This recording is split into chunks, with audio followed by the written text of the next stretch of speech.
Hello, and welcome back to the Kim Circle, where we explore the intersection of self awareness, holistic health, and personal growth. I am your host, Jessa Francis, and I am thrilled to have you here. Today's episode is about something foundational to our well being: mind body integration. Now, we are going to be diving into how our emotions show up physically in our bodies, the importance of nervous system resets, and how cultivating self awareness can help you understand and process what we're truly feeling. Now, before we begin, I would like to offer you a moment to take a deep inhale in and then a slow, smooth, gentle exhale out. Relax your shoulders, relax your jaw. Thank you so much for being here with me today. The Kim is a symbol of sanctuary, protection, and unconditional love. And in this space, I hope that you feel seen, heard, and loved. I hope that you know that this is a space of curiosity and non-judgment. No judgment here, only curiosity, so that you can open yourself up to a different way of thinking, potentially a different way of feeling, and to more self-awareness, so that you can show up more authentically as the truest, most beautiful and radiant version of yourself. Because we need you, the true you, not the programmed you, not the version of you that everybody else or that you think everyone else wants you to be, right? Who is you? Who are you? The light and love that was born into this world before the rules and regulations and the thoughts and the expectations and everybody else's dreams came in. What was the original? Who are you? Right? So that is what we're here to do, as well as talk about mind-body integration. So let's begin. Now, mind-body integration is defined as kind of like it is the harmony between our thoughts, our emotions, and our physical body. It is the understanding that these parts of us don't function in isolation, but are deeply interconnected. Now, I was inspired to do this episode because I just recently returned from the Mindful Drinking Fest. The Mindful Drinking Festival takes place once a year during dry January in Washington, D.C., and I was honored to have a place on the agenda to hold this class and to talk more about what mindful drinking starts with, right? Mindful thinking. So if you missed last week's episode, I implore you to go back and listen to last week's episode, which was all about mindful drinking, sober curiosity, and what it means to own your relationship with alcohol. Because I know that there is no mindful drinking without mindful thinking. Just like there is this huge connection, right, between our thoughts, emotions, and our physical body, there is a significant connection between the owning of our relationship with alcohol. The mindset that goes behind mindful drinking starts with becoming self-aware of our thoughts and our emotions. So all of these things are so interconnected and such an important thing to spend time with, to think about, right? So think about the last time that you were really stressed. Did you feel it in your shoulders, in your stomach? Maybe you had a headache. That is mind-body integration at work. Whether we realize it or not, our emotions manifest physically. So one of the things that I do, for example, is I grind my teeth and I clench my jaw in my sleep, right? This is when I really know that I am stressed because I wake up and my jaw hurts and I've clenched my teeth. It's terrible, right? So I know that that's when I really need to do more work. I need to take more time to reset my nervous system. Go ahead and think about that. I will leave these questions in the show notes to help you. But the best way to kind of get started on this, I should say, the best way to get started is to look at the four main emotions and their physical manifestations. So let's explore how these four main emotions can show up in your body, right? So we have fear, we have anger, we have sadness, and we have joy, right? And fear often manifests as tension in the chest, shallow breathing, tightness in the neck and shoulders. You may feel shaky. It activates the fight or flight response, right? It prepares us to act, but sometimes leaves us feeling stuck, right? So we either want to like jump and act, or we freeze down and we lock up. Or in fight or flight, there's also freeze, which is the stuck feeling as well, or fawn, which is another way of feeling stuck, right? Fawn is that's when the people pleasing comes in, right? And so what would we want to do when we're fearful? And my biggest tip, and the thing that has helped me the most, is shaking. And that sounds a little crazy, but think about it. You think about the deer being chased by the lion, and the deer finally gets away. He gets into the woods, and you see the deer shake, shake, shake. Its entire body is gyrating. And that's why you hear about, twerking releases tension. But it's true. When we allow our whole body to gyrate, to shake, just imagine yourself as like almost having a seizure. You will be so surprised at the relief that you feel, at the tension that ends up starting to fly off of you and off your fingertips. Shake out your hands, shake out your legs. And I'm telling you, it helps wonders. If you want more one-on-one support with this, please reach out. I'm a trauma-informed yoga teacher.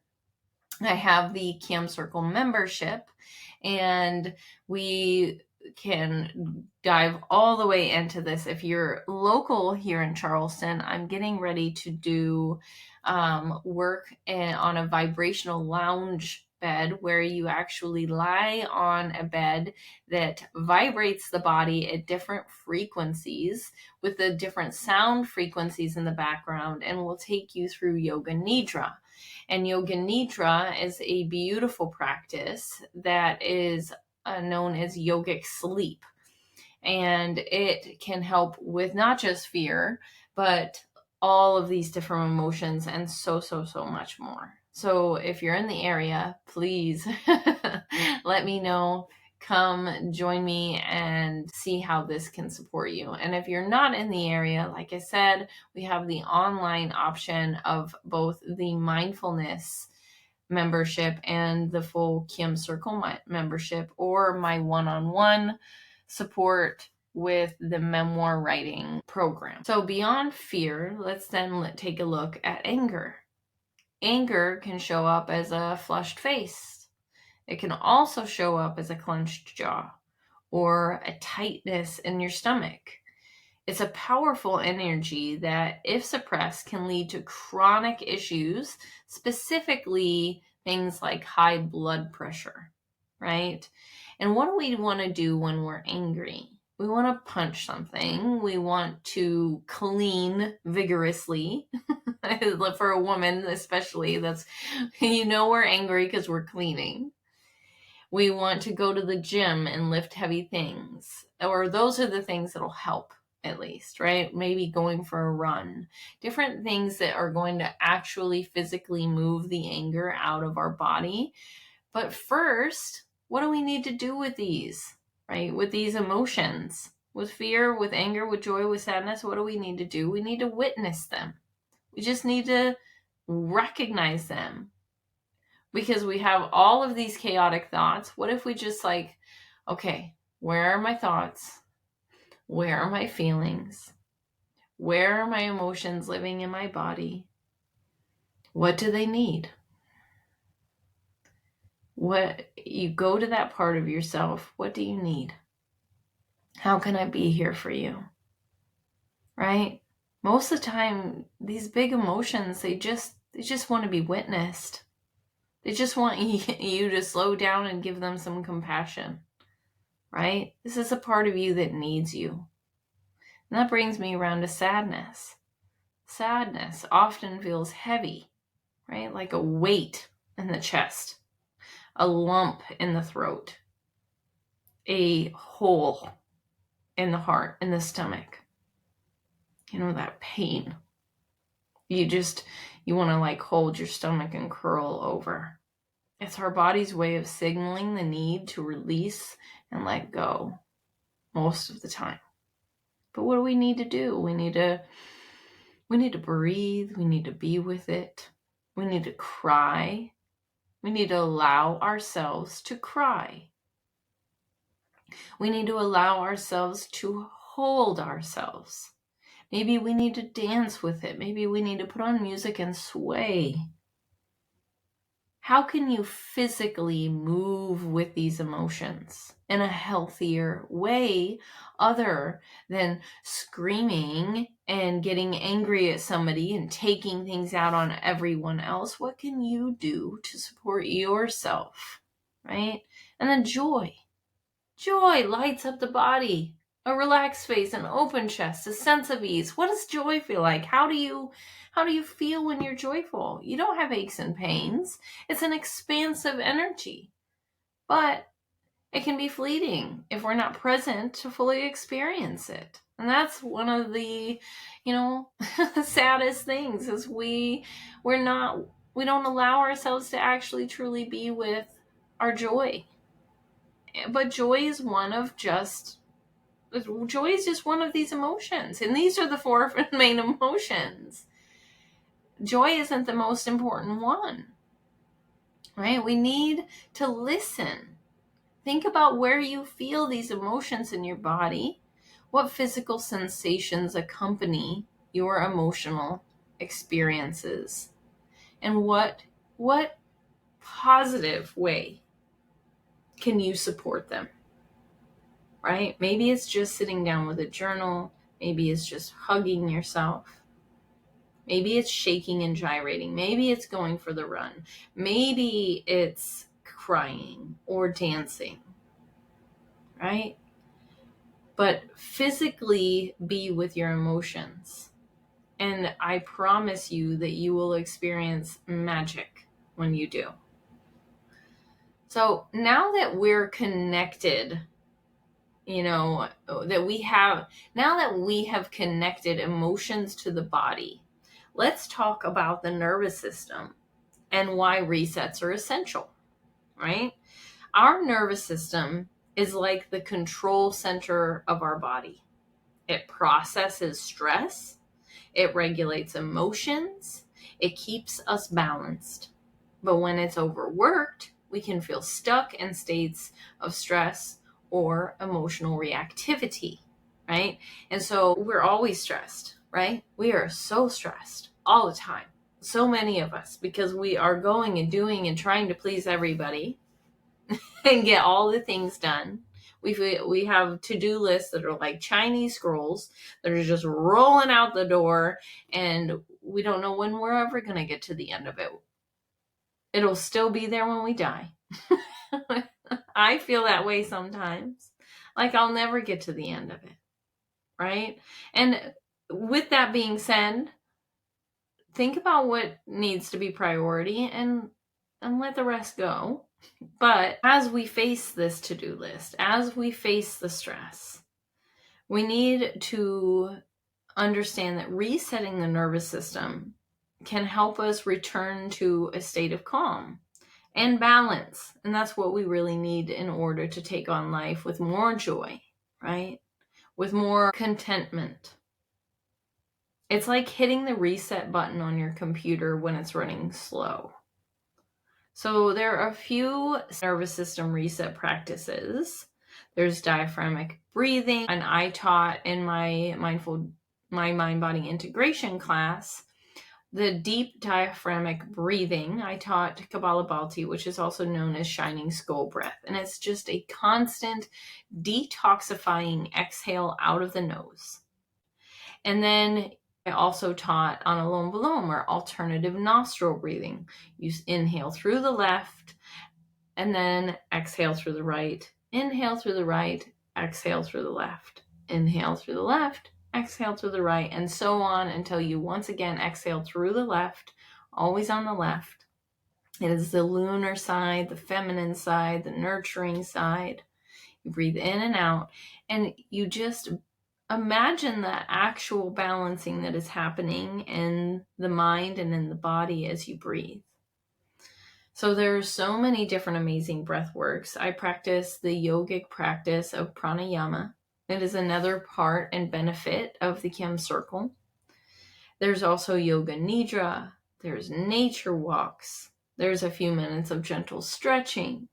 There are so many different options out there. I actually have tons and tons and tons of nervous system resets already pre-recorded on my Instagram feed. If you don't follow me on Instagram, it's at Jessa Frances, JessaFrances. And you can scroll down and you'll see nervous system resets. There's tapping, there's there's putting your legs up on a wall, there's Sphinx pose, there's so many different things that are easy. They just take a few seconds of your time and they make you feel loads better. Right? Taking care of the nervous system is so important and the best way to do it is breathing. It's just being with your breath. So that is why I like to start every Kim Circle podcast with a gentle breath. Because if you simply just take the time to become aware of your own breath, to tap into yourself with your breath, you're just checking in with yourself by breathing. That is lowering your cortisol levels, regulating your nervous system, and helping you build resilience to the daily stressors of life. So the power of self-awareness and self-discovery is always something that I kind of want to wrap around on. Self-awareness is the bridge that connects our mind, body, and emotions. By tuning into what we're thinking and feeling, we can start to understand the root cause of our emotions and how they're impacting our physical well-being. It's paying attention. And in order to get self-aware, what do we need to do? We need to self-discover. And so here's a quick exercise to try, right? The next time you're feeling a strong emotion, just pause. It's a strong emotion. It could be anger, sadness, whatever it is. Close your eyes.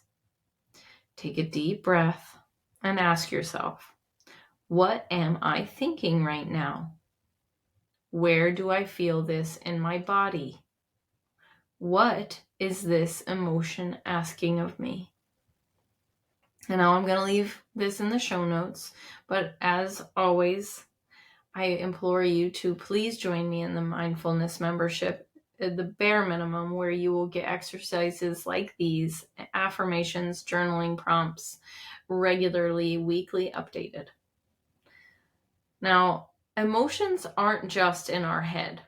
They're a full body experience. And by paying attention, we can start to release stored emotions and create space for healing.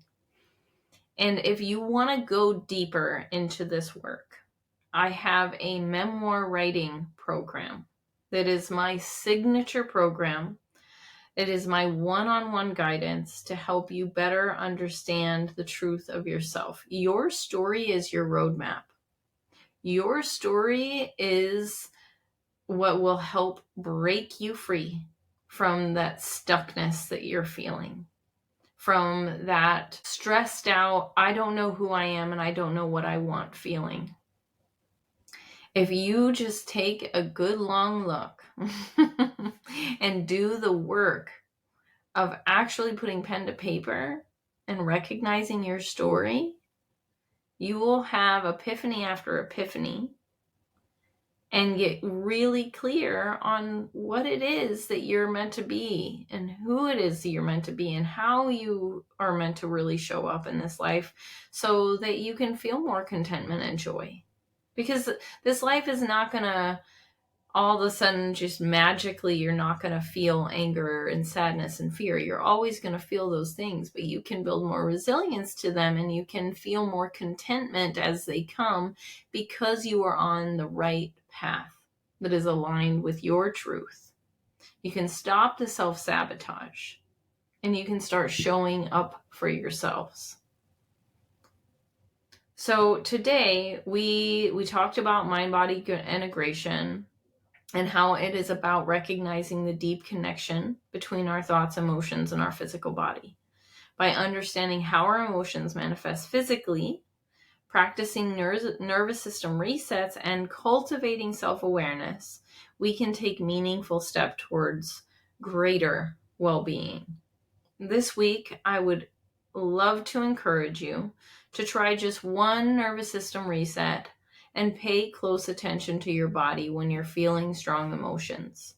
Journal about what you discover and see how it shifts your perspective, right? We're just getting curious. Now, if you're looking for more resources, please visit my website, jessafrancis.net, or like I said, my Instagram is jessafrancis, or my Substack is another great resource, jessafrancis.substack.com. All of this will be linked in the bio, as well as the mindfulness membership, the Kim Circle membership, and my memoir writing program. I have so much gratitude in my heart. Thank you so much for anyone that is here listening to me ramble on about nervous system resets and taking better care of yourself. I really do hope that this supports you. Thank you so much for joining me for this episode of the Kim Circle podcast. If you found this helpful, please share it with a friend who might need this message. And don't forget to subscribe so you don't miss out on future episodes. Take one deep inhale in and then sigh it out. Relax your shoulders, relax your jaw. Until next time, take care of yourself. Stay present and honor the connection between your mind, body, and emotions.